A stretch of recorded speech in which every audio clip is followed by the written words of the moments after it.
The journey and the process behind a cup of tea is a long one, and it begins much before you begin to steep your favorite cuppa.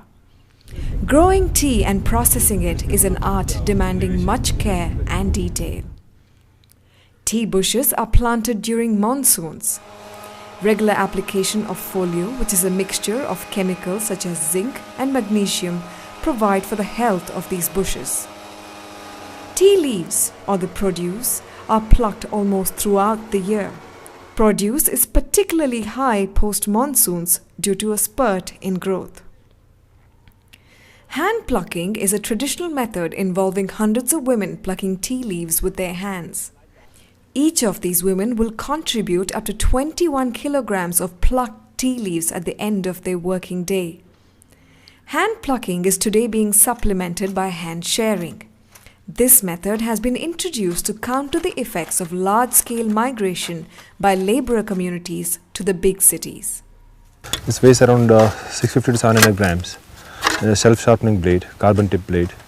So it give much faster cutting. See the weight? You still need strong arms, I think. Yeah. The plucked tea leaves are transported to the nearest factory.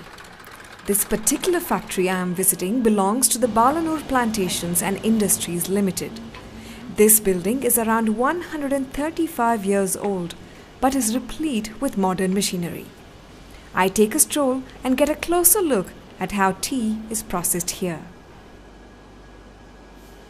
The general manager at Balanur, Jeevan Belliyappa, is a friendly gentleman showing me around. He explains how the processing begins with withering. Withering is a process where you remove only the surface moisture. The moisture will be, say, about 80%. We'll be removing it to 65%. Then only 15% is removed. Okay. But that takes almost about 16 hours. When you roll it, when you press it in the ball, okay. There is no moisture that comes moisture, so it releases slowly. Withering increases caffeine content in the leaves. These leaves are then sifted and shredded. If any foreign particles are there, that gets separated down there. Basically like a giant sieve. Pardon? Like a giant sieve. After from the shifter, it comes to a shredder, which rinses the leaf. The shredded leaves still seem fresh and moist. They fill up the air with a heady scent of cut green leaves. The humidity level inside the factory is rather high, as this aids the processing. Now we have 5 banks of CTC cuts, which crush, tear and curl. That looks so beautiful. You can just see the roller here. So that's where crushing, tearing and curling takes place. After crushing, tearing and curling, it gets into the fermentation area. Okay. See, fermentation depends on the temperature and the weather conditions. If the weather conditions rainy, we need more time for fermentation. In summer, we need shorter time for fermentation. Fermentation is nothing but oxidization. Enzymatic oxidization activates antioxidant polyphenols, which are known to be responsible for the color, flavor, and benefits popularly associated with tea. Once it's fermented, already the colors change so much. Coppery brown. Yeah, it's already So that's coppery what brown. it shows Yeah. Infusion, I told you, when you taste your tea, your color of the infusion is very important. You have to have coppery brown. So if it is under fermented, you don't get a good tea. If it is over fermented, you don't get good tea. So we have to balance it. Now we do both drum fermentation as well as flow fermentation. Drum fermentation half an hour, then flow fermentation 1 hour. Then it's fed into the dryer. Now once it goes into the dryer, it's fired at a very high temperature of 130 degree centigrade. Okay. By the time from the dryer discharge it comes out, the moisture will be only 2%. Wow, okay, that's 55% of moisture taken out. Within 18 minutes.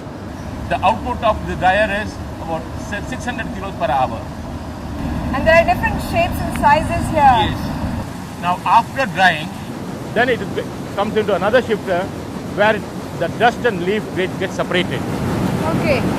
Dust grades at Balanur are machine sorted into superfine dust, super red dust, and peco dust. And leaf grades are machine sorted into peco fannings, broken peco, and flowery peco. Each of these brings a slightly varied strength and flavor to the final cup of tea you and I enjoy. In the final phase of tea processing, each grade is winnowed to allow only the denser particles to be taken into the packaged produce. The lighter particles are used to recondition non-premium tea in future processing cycles. Tea is now finally bulked, which means that the produce under a single grade but from different days is mixed together. This mix is then packaged and ready to be shipped to buyers. And that is the story of how the humble tea leaf transforms into a golden cup of tea. Thank you so much. I thoroughly enjoyed that. It's our pleasure, and I hope you would have enjoyed your stay in our place and visited the factory even. Absolutely, absolutely. We definitely learned quite a bit about tea and processing as well. It's a pleasure. Thank you very much. Thank you very much. Have a pleasant day. Thank you. Thank you. All the best.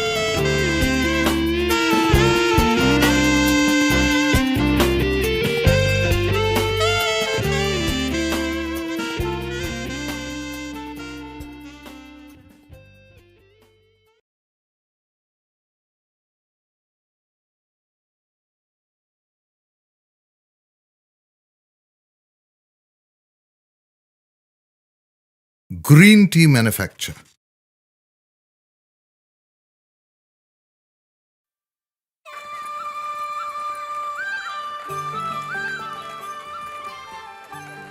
Green teas are often referred to as non-fermented teas. The first step of green tea manufacture is to inactivate the enzyme to prevent oxidization.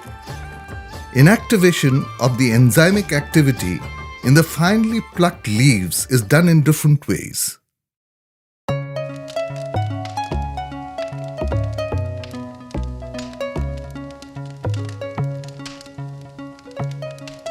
It is done by dipping the leaves in hot water or by steaming.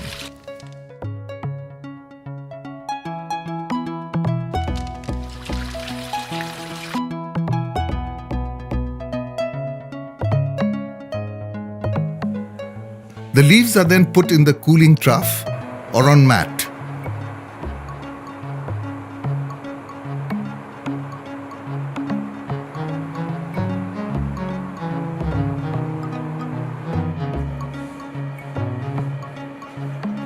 After cooling, the leaves are rolled in a rolling machine.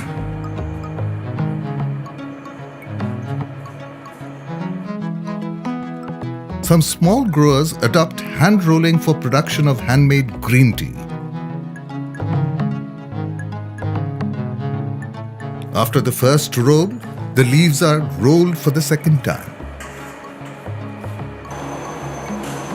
The rolled leaves are dried in a drying machine.